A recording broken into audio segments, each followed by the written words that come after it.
What's going on, Buckast? So today, with another episode, I'm going to introduce a new segment that I came up with.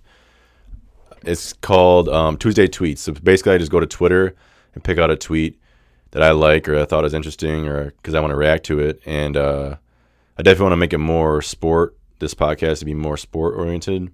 I feel like I haven't done that. It's kind of been like all over. Even though I don't want to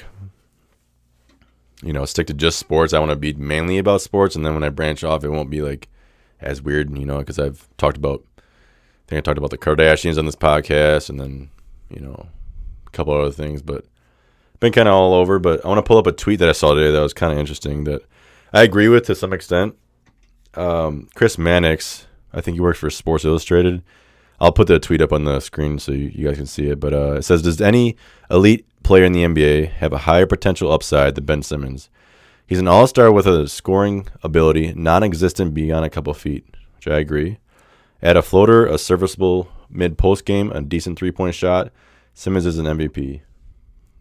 He's not a lock at MVP just because it's, oh my gosh, the NBA is like ridiculously talented of Giannis, LeBron, Russell Westbrook, James Harden.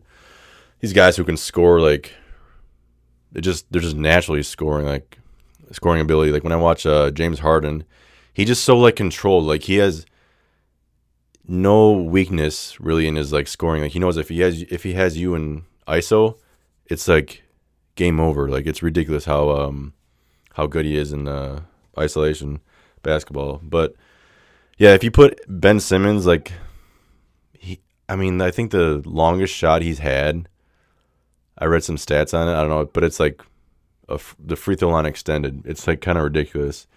So if you give him a decent jump shot, like I said, a floater, I don't think he'll ever be good at threes. That's just me. Because the thing about Ben Simmons, he's a big dude. He's like 6'10". And one thing about these big guys is they have huge, huge hands. They to shoot a basketball, it's like I got small hands, so I'm relatively good shooter, but these guys, it's like a Nerf ball in their hands. That's why Shaq's terrible free throw shooter. LeBron, he's a terrible free throw shooter. These guys have just massive hands, and it's like them holding a little golf ball. And I think that's one thing people are kind of too hard on people like Ben Simmons about, he doesn't, he'll never be like a Ray Allen. We know that, but he can definitely work on his game. I feel some of these guys, I just can tell that they don't work in the off season with their weaknesses, and it's something that Gilbert Arenas, who formerly played in the NBA, he said that in his podcast. He's like, what you did in the regular season is great, but once you go to the off season, you got to work on your weaknesses and kill that. So when you come back, you're way more level as a player, and you might have more strengths and all that. And some of these guys, I feel like, are just trained wrong.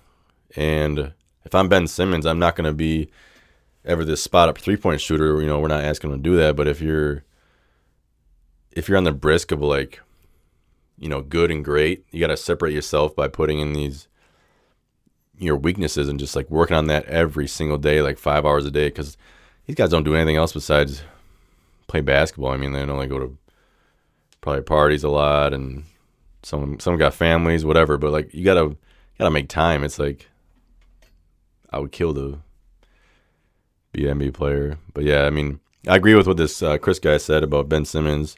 He's not a lock at MVP because I think people who already have that scoring ability is it's just natural to them. James Harden, it's nothing to him. It's he's just so fluent with his motion. Kyrie, he's got crazy handles. It's LeBron's LeBron. Giannis, he's probably going to win the MVP. You should this year. And, I think Ben Simmons is a great player. But, the fact that he can't shoot a jump shot, and like I said about his big old hands, it's I get it, but it's you can work on it. Whether it feels awkward at first or whatever, you can get that rhythm down. But, so yeah, that's a new segment that I'm going to introduce. I want to every Tuesday probably put out a Tuesday tweet where I react to it. And hopefully that goes well. So, yeah, that's my take on the Ben Simmons elite player combo. Subscribe to my YouTube channel or take a hike.